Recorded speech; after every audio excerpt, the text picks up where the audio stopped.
야고보서 3장 13절에서부터 18절 말씀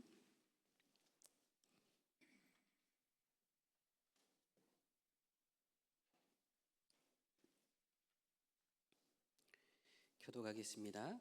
너희 중에 지혜와 총명이 있는 자가 누구냐? 그는 선행으로 말미암아 지혜의 온유함으로 그 행함을 보일지니라.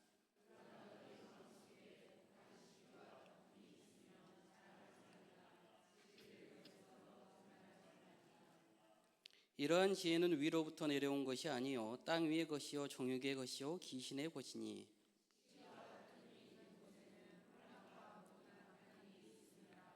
오직 위로부터 난 지혜는 첫째 성결하고 다음에 화평하고 관용하고 양순하며 긍휼과 선한 열매가 가득하고 편견과 거짓이 없나니 화평하게 하는 자들은 화평으로 심어 의의 열매를 거두느니라.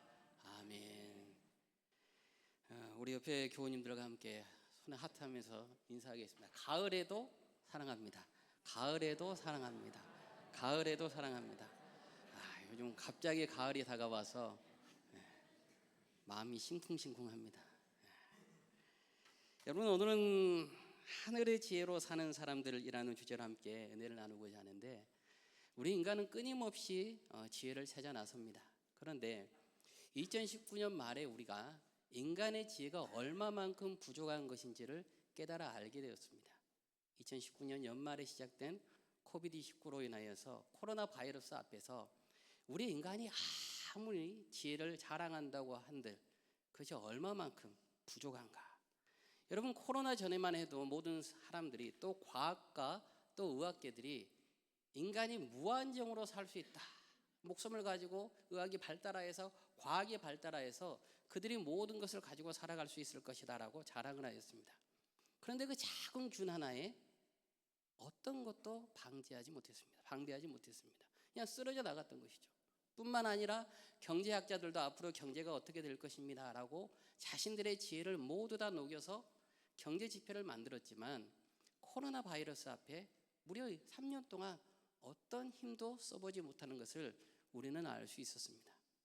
인간의 지혜가 얼마만큼 모자라고 부족한 것인지를 하나님께서는 이 작은 균을 통하여서 우리에게 말씀해 주신 것이죠.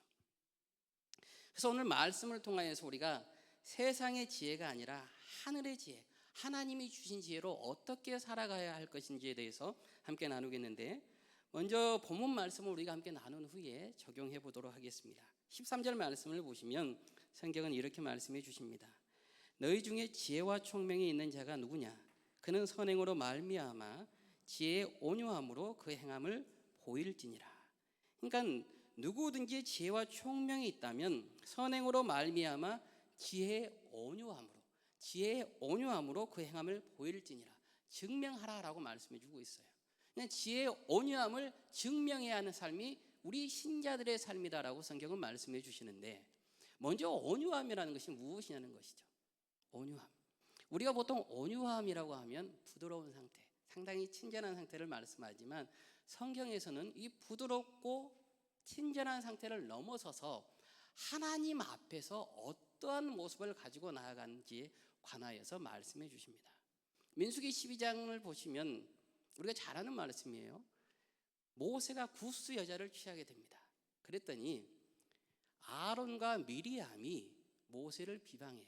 그럴 때 성경에서 무엇이라고 말씀을 하냐면 민수기 12장 1절에서부터 3절을 보시면 모세가 구스 여자를 취하였더니 그 구스 여자를 취하였으므로 미리암과 아론이 모세를 비방하니라.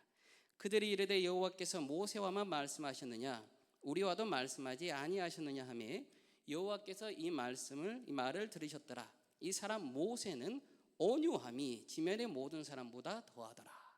이 사람 모세는 온유함이 지면의 모든 사람보다 더하다라고 말씀하신 후에 민수기 12장 6절에서부터 7절에서는 그 온유함이 무엇인지 말씀해 주십니다. 이르시되 내 말을 들으라. 너희 중에 선지자가 있으면 나 여호와가 환상으로 나를 그에게 알리기도 하고 꿈으로 그와 말하기도 하거니와 내 종 모세와는 그렇지 아니하니 그는 내 온 집에 충성함이니라. 충성함이라. 온유함이라는 것은 성경에서 말씀하시는 온유함이라는 것은 충성을 말하는 겁니다. 여러분, 아론과 미리암도 하나님과 만나서 함께 이야기했다고요. 그런데 하나님께서는 무엇이라고 말씀하냐면, 아론과 미리암, 내가 너희를 만나서 말하기도 하지만, 내가 환상으로 너희에게 말하기도 하고 꿈으로 말하기도 하지만, 이 종 모세는 내 온 집에 충성한다. 온유함이라는 것은 진실로 여호와 하나님 앞에 충성함을 말씀하고 있습니다.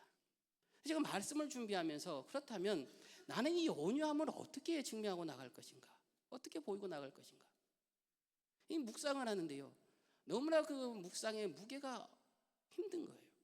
정말 모세처럼 하나도 하나님 앞에 원망하지 않고, 주님, 내가 그 길을 살아가겠습니다, 주님께서 말씀하시면 어떠한 그 말씀에 반항하지 않고, 네 주님, 그렇게 하겠습니다, 주의 말씀대로 따라 살아갈 수 있을까? 하나님께서는 그 온유함을, 지혜의 온유함을 우리 신자의 삶을 통하여서 증명해야 된다라고 말씀해 주고 계시는 것이죠. 그러기 위해서 땅의 지혜가 아니고 하늘의 지혜를 가지고 살아야 한다라고 성경은 말씀해 주고 있습니다. 그래서 땅의 지혜가 무엇인지 오늘 성경에서 말씀해 주시고, 하늘의 지혜를 설명해 주시는데, 땅의 지혜를 성경은 이렇게 말씀해 주십니다. 14절에서부터 16절을 보시면, 그러나 너희 마음속에 독한 시기와 다툼이 있으면 자랑하지 말라. 진리를 거슬러 거짓말하지 말라. 이러한 지혜는 위로부터 내려온 것이 아니요 땅 위의 것이요 정욕의 것이요 귀신의 것이니, 시기와 다툼이 있는 곳에는 혼란과 모든 악한 일이 있음이라. 하나님께서는 땅의 지혜에 관하여서 먼저 땅 위의 것이다 라고 15절에서 말씀해 주시죠. 그러니까 위로부터 내려온 것이 아니고 땅 위의 것이다. 시기와 질투, 다툼은 땅 위의 것이다, 땅의 질투다라고 말씀해 주고 있어요. 여러분, 왜 우리가 시기가 나고 질투가 나겠습니까? 내 눈에 차지 않기 때문에, 욕심나기 때문에. 그냥 땅의 것이라는 것은 누군가를 시기하고 끊임없이 질투하게 됩니다. 그런데 여기에서 우리가 조금 조심해야 될 게 있어요. 시기와 다툼이 나면 누군가는 꼭 상처 입는 사람이 있습니다. 땅의 지혜라는 것은 누군가 이득을 얻으면 꼭 피해를 보는 사람이 있다는 거예요. 여러분, 우리가 가정 안에서 사랑하는 아내와 남편과, 우리 신혼부부는 아직 그럴 리가 없지만 가끔 다툼이 일어날 때가 있습니다. 그럼 누가 상처받겠습니까? 사랑하는 남편이, 아내가 당연히 상처받죠. 그런데 가장 큰 상처를 받는 사람은 자녀들입니다. 이 세상의 지혜라는 것은 누군가 상처받는 사람이 있는데 내 사랑하는 사람들이 상처를 받게 되는 것이죠. 공동체 안에서도 시기와 다툼이 일어나면 당사자들이 아닌 공동체 구성원들 모두가 상처받게 된다는 거예요. 이게 땅의 지혜의 특징입니다. 그래서 땅의 것을 우리가 바라는 것이 아니고 시기와 질투, 다툼을 모두 다 내려놓고 살아가야 하는 것이죠. 그래서 시기가 나고 질투가 날 때 여러분, 조금 기다려줄 수 있는 넉넉한 마음을 갖는 우리 성도님들 되시기를 바랍니다. 여러분, 하나님께서 우리를 기다려주지 않으셨다면, 하나님의 오랜 기다림이 없었다면 이 자리에 앉아있을 사람들은 한 명도 없을 거예요. 그러나 주의 오래 참으심으로 주님은 우리를 기다려주신 거예요. 그리고 이 자리에 우리가 나와서 함께 예배하고 찬양할 수 있죠. 여러분, 시기가 날 수 있습니다. 질투가 날 수 있어요. 때로는 다툼이 나려고 할 수도 있지만, 그럴 때일수록 1년 아니 2년 하나님의 오래 참으심을 따라서 우리가 상대를 기다려줄 수 있는 귀한 마음을 품고 나가시기를 바랍니다. 두 번째, 땅의 것에 관하여서 성경은 정욕의 것이다 라고 말씀해 줍니다. 정욕의 것이라는 것은 육체에 속해 있다는 것이에요. 그러니까 요한일서 2장 16절을 보시면, 이는 세상에 있는 모든 것이 육신의 정욕과 안목의 정욕과 이생의 자랑이니 다 아버지께로부터 온 것이 아니요 세상으로부터 온 것이라. 그러니까 이생에 있는 정욕의 것은 몸의 것, 또 눈이 보는 안목의 것, 이생의 자랑, 눈으로 보면서 자랑하는 것을 말씀하고 있습니다. 얼마 전에 중국과 러시아와 북한이 이 세 명의 지도자들이 만난 일이 있었습니다. 그런데 그 일에서 어떤 일들이 발생했냐면, 이 마이크가 모두 꺼진 줄 알고 중국의 지도자와 러시아의 지도자가 사담을 나눈 거예요. 앞으로는 이 사람이 죽지 않고 불로 장생할 수 있다는 내용이었는데, 그 불로 장생에 조건이 무엇이었냐면 장기 이식이었어요. 장기 이식을 통해서 수명이 150세까지 늘어난다는 거예요. 그러니까 육신의 정욕이죠. 오래 살고자 하는 불로장생 그 육신의 정욕을 남의 생명, 남의 장기를 빼앗아서라도 내가 살아가겠다라는 거예요. 안목의 정욕, 눈을 통하여서 우리는 보는 것을 통하여서 내가 저것을 갖고 싶다. 여러분 십계명을 통해서 우리가 오후 말씀을 함께 나누고 있습니다만은 죄 범죄함이 어디에서부터 시작됩니까? 보는 것에서부터 시작되는 거예요. 안목에서부터. 그래서 예수님께서는 마태복음 18장 7절에서부터 9절에서 이렇게 말씀해 주시는 것이죠. 실족하게 하는 일들이 있음으로 말미암아 세상에 화가 있도다. 실족하게 하는 일이 없을 수는 없으나 실족하게 하는 그 사람에게는 화가 있도다. 만일 내 손이나 내 발이나 너를 범죄하게 하거든 찍어내 버리라. 장애인이나 다리 저는 자로 영생에 들어가는 것이 두 손과 두 발을 가지고 영원한 불에 던져지는 것보다 나으니라. 만일 내 눈이 너를 범죄하게 하거든 빼어내 버리라. 한 눈으로 영생에 들어가는 것이 두 눈을 가지고 지옥불에 던져지는 것보다 나으니라. 이 땅의 지혜로 살아가면서 천국에 들어가지 못할 바에는 그 몸 잘라버려라라고 성경은 말씀해 주고 있는 거예요. 예수님의 말씀이 얼마만큼 강합니까? 너 안목의 정욕으로 천국 들어가지 못한다면 그 눈 빼어버리라는 거예요. 그 땅의 지혜를 너희가 멀리하지 못한다면 결코 하나님 나라에 들어갈 수 없을 것이다 라고 예수님께서 말씀해 주시는 것이죠. 여러분 30명이 있는데 예를 들어서 달걀 한 판이 있어요. 그러면 한 명 한 명 다 달걀을 하나씩 먹으면 30명이 고루고루 달걀을 먹을 수 있을 겁니다. 그런데 나는 달걀을 너무나 좋아해. 저 같은 사람이 달걀을 2개, 3개 먹었다고 해봅시다. 그러면 누군가는 달걀을 먹지 못하게 되는 거예요. 피해를 받게 되는 것이죠. 나의 욕심으로 인하여서 누군가가 피해를 받게 되는 거예요. 정욕의 것이라는 것은 바로 이런 것입니다. 그래서 우리가 정욕의 것을 멀리한다는 것은 내게 주어진 하나님의 은혜 안에서 만족함을 갖고 주님이 주신 그 은혜 가운데서 살아가는 것이야말로 이 땅의 지혜, 정욕을 멀리할 수 있는 힘인 줄로 믿습니다. 세 번째 이 땅의 것은 지혜, 귀신의 것이라고 말씀해 주죠. 이 땅의 지혜는 귀신의 것. 여기에는 사실은 우리 남자 성도님들보다는 우리 여자 성도님들이 좀 많이 해당될 수 있어요. 여러분 우리 결혼할 때 이제 프로포즈를 하잖아요. 그러면 여러분 어떻게 프로포즈 하셨어요? 어떻게 프로포즈를 받으셨어요? 보통 이제 프로포즈를 할 때는 이제 반지에 이게 다이아몬드 이게 주먹만한 거 뭐 하고 막 이렇게 해야 되잖아요. 저는 뭐 그렇게 하지 못하고 금가락지 하나 가지고 나와 결혼해 주세요라고 했는데 당신은 금값도 쌌어요. 되게 싸서 가능했었는데 대부분 우리 여성분들이 좋아하는 것이 다이아몬드죠. 다이아몬드. 오늘 이 귀신의 것이다라고 말씀할 때 이 귀신이 성경 원어에서는 다이아모니아라고 되어 있습니다. 이게 무엇이냐면 귀신의 것은 물질로 차별하는 것을 말씀해요. 물질로 차별하는 것. 그러니까 이수일과 심순애를 보면 아무리 그 심순애가 이수일을 사랑해도 누구의 다이아몬드에 빠져버립니까? 김종배의 다이아몬드에 넘어가 버리는 거예요. 이 땅의 지혜라는 것은 물질로 인하여서 서로 차별하게 된다는 것이죠. 그래서 우리가 야고보서 2장에서 어떻게 나누었냐면 내 형제들아 영광의 주 곧 우리 주 예수 그리스도에 대한 믿음을 너희가 가졌으니 사람을 차별하여 대하지 말라. 만일 너희 회당에 금가락지를 끼고 아름다운 옷을 입은 사람이 들어오고 또 남루한 옷을 입은 가난한 사람이 들어올 때에 너희가 아름다운 옷을 입은 자를 눈여겨보고 말하되 여기 좋은 자리에 앉으소서 하고 또 가난한 자에게 말하되 너는 거기 서 있든지 내 발등상 아래에 앉으라 하면 너희끼리 서로 차별하며 악한 생각으로 판단하는 자가 되는 것이 아니냐. 땅의 지혜라는 것은 사람이 가진 것 가지지 않는 것을 가지고 차별한다라는 거예요. 공동체 안에서도 차별한다라는 거예요. 그렇게 하면 안 된다. 땅의 지혜는 결코 하나님 나라의 모습을 보여줄 수 없다라고 성경은 말씀해 주고 있는 것이죠. 그렇다면 땅의 지혜는 이러한 것일 텐데 정욕과 귀신의 것이고 땅에 속한 것일 텐데 그렇다면 하늘로부터 난 지혜는 무엇인가? 우리 17절 말씀을 함께 읽도록 하겠습니다. 함께 읽어보겠습니다. 오직 위로부터 난 지혜는 첫째 성결하고 다음에 화평하고 관용하고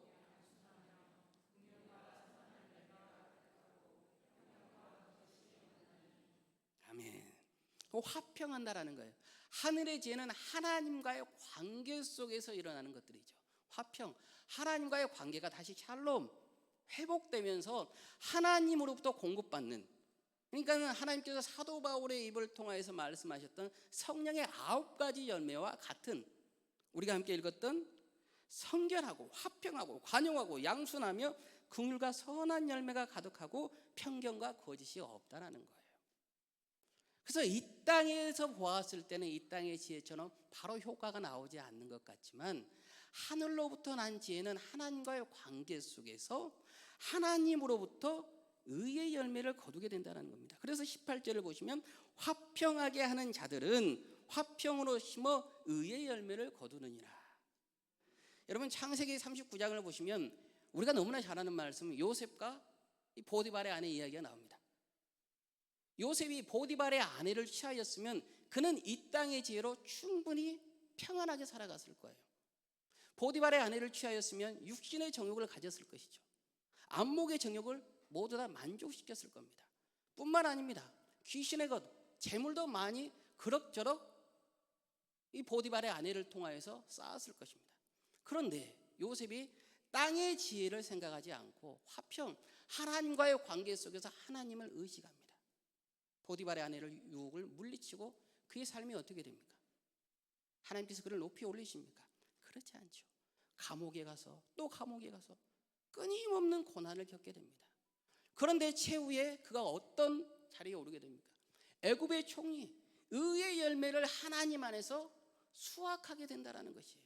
이게 하늘의 지혜로 살아가는 사람들의 모습인 줄로 믿습니다. 특별히 오늘 의의 열매를 수확하는 한 여인을 바라보고자 하는데, 바로 룻기에 나오는 룻이죠. 룻기 1장 3절에서부터 5절 말씀을 보시면 성경은 이렇게 전해줍니다. 나오미의 남편 엘리멜렉이 죽고 나오미와 그의 두 아들이 남았으며, 그들은 모압 여자 중에서 그들의 아내를 맞이하였는데 하나의 이름은 오르바요 하나의 이름은 룻이더라. 그들이 거기에 거주한 지 10년쯤에 말론과 기련 두 사람이 다 죽고 그 여인은 두 아들과 남편의 뒤에 남았더라. 그러니까 여러분, 나오미라는 여인이 있는데 남편이 죽었어요. 남편만 죽으면 되는데 두 아들도 다 죽었어요. 그러니까 지금으로 이야기하면 정말 기구한 운명 아니겠습니까? 남편을 보낸 것도 서러운데 내 배 아파서 낳은 그 자식들이 모두 다 떠났으니 어떤 세상을 살 소망이 없습니다. 그때 며느리 룻에게 이야기하기를, 너는 원래 본디 모압 땅의 여인이기 때문에 나는 고향 베들레헴으로 가겠지만 너는 이 땅에 남아서 다시 재혼하거라. 좋은 남자 만나서 좀 떵떵거리고 살고 힘들게 살지 말아라. 나를 따라오지 마라. 나는 정말 기구한 운명의 여인이다. 근데 그때 룻이 무엇이라고 말씀합니까? 룻기 1장 8절에서부터 10절을 보시면 이렇게 말씀하죠. 나오미가 두 며느리에게 이르되 너희는 각기 너희 어머니의 집으로 돌아가라. 너희가 죽은 자들과 나를 선대한 것 같이 여호와께서 너희를 선대하기를 하시기를 원하며, 여호와께서 너희에게 허락하사 각기 남편의 집에서 위로를 받게 하시기를 원하노라 하고 그들에게 입맞춤에 그들이 소리를 높이 울며 나오미에게 이르되 아니니이다. 우리는 어머니와 함께 어머니의 백성에게로 돌아가겠나이다 하는지라. 그러면서 룻기 1장 16절을 보시면 룻이 이르되 내게 어머니를 떠나며 어머니를 따르지 말고 돌아가라 강권하지 마옵소서. 어머니께서 가시는 곳에 나도 가고 어머니께서 머무시는 곳에서 나도 머물겠나이다. 어머니의 백성이 나의 백성이 되고 어머니의 하나님이 나의 하나님이 되시리니.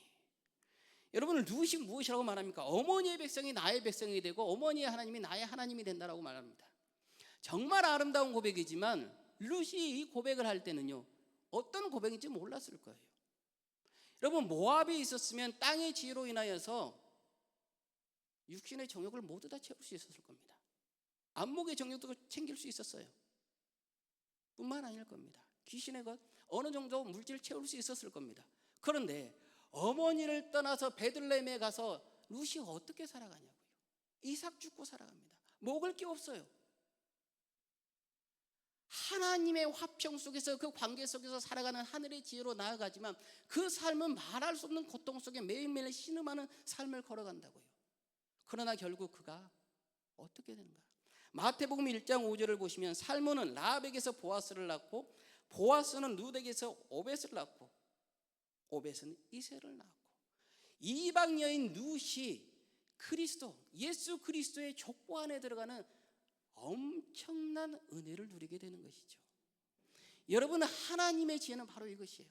하늘의 지혜로 사는 것은 당장 이 땅에서 어떤 큰 효과가 나타나지 않습니다. 가시적인 효과가 나타나지 않을 겁니다. 때로는 고통의 길이고 가시밭길을 걸어갈 것입니다. 그럼에도 불구하고 그 안에서 하나님께서 의의 열매를 우리에게 허락해 주신다는 것이죠. 그래서 의의 열매의 길을 걸어간다는 것은, 하늘의 지혜로 살아간다는 것은 하나님의 계획 안에 우리가 동참하는 겁니다. 하나님의 사역을 함께 걸어가는 겁니다. 하나님의 뜻이 우리의 삶을 통해서 이루어지는 것이야말로 하늘의 지혜로 살아가는 사람들의 모습인 것이죠. 앞에서 제가 이 코로나 바이러스를 이야기했습니다마는 그 패스트라는 그 코로나 이전에 가장 큰 균이었죠.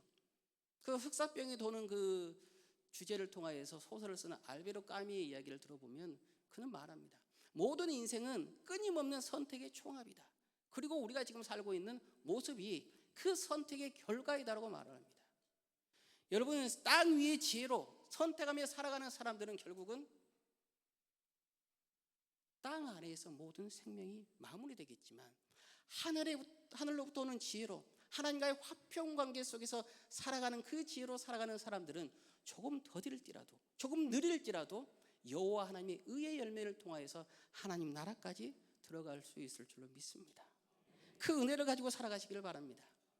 진정한 하늘의 지혜는 단순한 똑똑함이 아니라 우리 삶 속에서 드러나는 그리스도의 삶의 향기인 줄로 믿습니다. 중국에 저리자라는 지혜자가 있는데 여러분이 아마 처음 들어보셨을 수도 있을 거예요. 그 진시황이 전국 시대를 통일하는데 가장 큰 힘을 보탠 사람입니다. 그래서 당시에 힘은 인비요 지혜는 저리자라는 말들이 있을 정도였습니다. 그래서 이 저리자가 이 나라 전국 시대를 다 통일할 때 당시 함께 있던 육국을 한 명의 전쟁도 없이 그들이 다 무너지게 하는데 무엇이냐면 그 왕들의 욕망을 다 건드립니다. 그리고 서로가 서로를 죽이게 하는 것이죠. 그리고 진나라가 세워지고 진시황의 놀라운 위용이 드러납니다. 그런데 2000년이 넘는 지금 그 저리자의 지혜가 아직까지 살아있습니까? 여러분, 저리자의 이름을 아십니까? 아니면 진시황의 위용이 세상을 뒤덮습니까? 그렇지 않는다고요. 땅 위의 지혜가 아무리 똑똑한다고 한들, 정말 눈앞에 많은 것을 보여준다고 한들 그것은 한정적이고 시간이 지나면 모두 다 사라져 버립니다. 그러나 2000년 전에 낮고 낮은 이 땅에 오셔서 어떤 무덤도 남기지 않고 어떤 모습도 남기지 않고 십자가라는 그 미련한 것 같은 그 나무에 자신을 내어놓았던 예수 그리스도의 그 은혜는 어떻습니까? 하나님의 관계 속에서 자신의 생명을 모두 다 내어놓으면서 엘리 엘리 라마 사박다니 어찌하여 나를 버리시나이까라고 부르짖었던 그 주님의 지혜는 결국 2000년이 넘는 지금 온 세계를 뒤덮으면서 사방 어디에도 예수 그리스도를 모르는 사람이 없다는 거예요. 이게 하늘의 지혜로 살아가는 사람들의 모습인 줄로 믿습니다. 여러분, 물론 하늘의 지혜로 살아간다는 것은 조금 더딥니다. 조금 어렵습니다. 그래서 말은 줄이고 행동으로 살아갈 수밖에 없는 것이죠. 이 말씀은 우리가 모르는 말씀 아니거든요. 다 아는 말씀이에요. 지난주 제가 세미나를 다녀오고 나서 그 다음날 한 통의 전화가 왔습니다. 그리고 저를 찾아온다라는 거예요. 타 교단에 계신 목사님이었는데 이제 함께 이야기를 하기 위해서 차를 끓이는데 이 차 주전자가 아직 부글부글 끓을 때 차도 내리지도 않았는데 그 목사님께서 막 목에 핏대를 세우면서 이렇게 이야기하는 거예요. 자신의 교단에 있던 목사님이 다른 교단으로 옮기셨는데 그 교단은 정년이 75세라는 거예요. 그러면서 어떻게 목사님들이 강단에서는 욕심내지 말라고 하시면서 75세 연장이 되면서 욕심을 낼 수 있느냐라고 핏대를 세우는 겁니다. 그리고 차를 따라주려고 하니까 또 그러면서 계속 말을 이어가는데 이 옮겨진 교단에서 총회를 열었는데 그 총회에서 이런 결의를 했답니다. 교회의 요청이 있을 때는 75세 연장을 더 늘릴 수도 있다. 그러니까 은퇴가 없는 거예요. 어떻게 그럴 수가 있냐고 막 화를 내시길래 제가 우선 목사님 차를 먼저 한 잔 하세요. 차를 좀 마시고 이야기합시다. 그리고 차를 한 잔 마시고 난 후에 제가 이렇게 이야기했어요. 목사님 잠깐만 우리 교회 이야기 좀 할게요. 하십시오. 무슨 일 있습니까? 그러길래 우리 교회 원로 목사님은 2년여 시간이 있었지만 조기 은퇴하셨습니다. 그리고 강단에서 절대로 교회에 나와서 설교 안 하신다고 강단에서 선포하셨습니다. 무슨 일이 있어도 교회에 오셔서 설교 안 하신다고 하셨습니다. 그리고 여차저차해서 병원에 계시는데 제가 찾아뵀을 때는 저 목회 방해 절대 안 한다고 했습니다. 목회 방해되지 않도록 하겠다고 하셨습니다. 목사님, TV나 어떤 큰 대형 교회에서 나오는 그러한 모습의 목사님들도 있지만 우리 교회가 비록 작아서 TV나 어떤 매체는 보여지지 않지만 우리 교회처럼 정말 건강하게 살아가는 교회도 있고 우리 원로 목사님처럼 참 존경받을 만한 목사님들도 계십니다. 우리 한국 교회가 지금까지 살아있는 것은 어떤 TV에 보이는 비판받을 대형 교회의 모습들이 아니라 이러한 작은 교회들이 진정으로 하나님의 말씀을 따라 살아가기 때문입니다. 목사님, 앞으로 우리도 은퇴할 터인데 우리가 말은 조금 줄이고 비판의 말은 다 줄이고 우리가 행동으로 살아갑시다. 우리가 마지막에 그렇게 살아갑시다. 우리가 후배들에게는 정말 멋진 모습 보여주면 되는 것 아니겠습니까? 그랬더니 이 핏대를 세웠던 목사님께서 그렇게 하면 할 말이 없죠 이야기를 하는 거예요. 아니에요. 저도 그렇게 못합니다. 그러나 저도 우리 원로 목사님 따라서 그렇게 살아갈 겁니다. 존경받을 목사님들 많이 있습니다. 우리 그 목사님들 따라 살아갑시다 라고 이야기를 나누었어요. 여러분, 우리가 이 땅의 지혜와 하늘의 지혜 속에서 하늘의 지혜를 가지고 살아가야 한다는 걸 다 알아요. 하지만 세상을 나가보면 다르죠. 차별이 있거든요. 중국집을 가도요, 짜장면 하나 시킨 사람하고 탕수육 하나 더 시킨 사람하고 차별이 있습니다. 짜장면 시키면서 배추김치 갖다 달라고 했더니 배추김치 없는데요? 그렇게 이야기를 하는데 똑같은 중화요리 식당에서 탕수육 시키면서 저기 배추김치 좀 했더니 네 하고 갖다 주더라고요. 이런 차별이 있는 거예요. 그러니 세상 사람들이 하나님의 지혜로 살아가야 한다는 것 알지만 더욱더 세상의 지혜로 살아가고 싶은 것 아니겠습니까? 우리가 교회 안에서는 정말 하나님의 지혜로 살아가겠습니다. 조금 더디더라도 조금 힘들더라도 그 좁은 길을 걸어가겠습니다라고 다짐하지만 세상에 나가보면 금방금방 땅 위의 지혜로 살아가니까 효과가 있는 것 같고 반응이 오는 것 같거든요. 여러분, 감기가 걸려서 병원 가보십시오. 병원 가면 항생제를 강한 걸 주고 주사를 주면요 금방 감기가 낫습니다. 그런데 또다시 병이 걸려서 그 병원 감기 그대로 가면요 똑같은 약이 안 들어요. 더 강하게 지어줘야지 들죠. 그런데 정말 명의들은 어떻습니까? 조금 약한 약을 써줘요. 그래서 좀 참을 수 있을 만큼 그 약을 지어주고 몸에서 항생체가 나와서 이길 수 있도록 해준단 말이에요. 하늘의 지혜는 바로 그런 것입니다. 지금 당장 효과 나오지 않습니다. 드러나지 않습니다. 그러나 곧 하나님과의 관계 속에서 이 화평케 하는 그 모든 삶 속에서 의의 열매를 분명히 우리가 수확하고 나갈 수 있을 줄로 믿습니다. 그래서 여러분, 우리가 진실로 하나님의 지혜로 살아가는 우리 모두가 되시기를 주님의 이름으로 축복하고 기도하겠습니다. 이 땅의 지혜를 갖기 위해서라면 우리 이 자리에 앉아 있으면 안 돼요. 손자병법을 공부하러 가시든지 육도삼약을 공부하러 가시든지 또 세상의 많은 컨설턴팅 받으러 다녀야 될 겁니다. 그러나 우리는 하나님의 지혜로 살아가기 위하여서 이 자리에 남았습니다. 하나님께서는 여러분들을 통하여서 우리들을 통하여서 하나님의 계획이 이루어지기를 바랍니다. 우리 삶의 자리를 통하여서 한 명 한 명의 하나님의 자녀들을 통하여서 하나님의 뜻을 이루시기를 원하는 거예요. 우리 삶의 자리에서 의의 열매가 나타나기를 원하는 것이죠. 그런데 우리가 끊임없이 땅의 지혜로 살아간다면 하나님께서 나타내시고자 하는 하늘의 지혜의 의의 열매가 드러나지 않게 되는 거예요.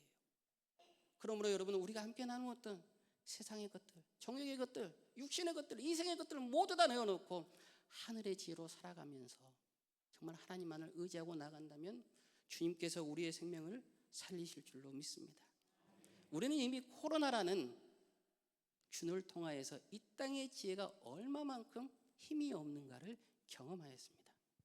코로나 앞에서 그 어떤 과학도 의학도 맥을 추지 못했습니다. 우주선을 쌓아 올리는 이 시대에도 그 작은 균 하나, 눈에 보이지 않는 균 하나를 잡지 못했다는 거예요. 그러나 하늘의 지혜는 우리의 생명을 살릴 뿐만 아니라 우리를 하나님 나라의 무한한 축복까지 인도하시고 우리 삶 속에서 하나님의 귀한 계획, 의의 열매를 이루게 하실 줄로 믿습니다. 그 하나님을 의지하고 나가는 귀하고 복된 하나님의 사람들 되시기를 주님의 이름으로 축원하겠습니다. 우리 함께 이 시간에 함께 일어나서 우리 찬양하고 나아가도록 하겠습니다.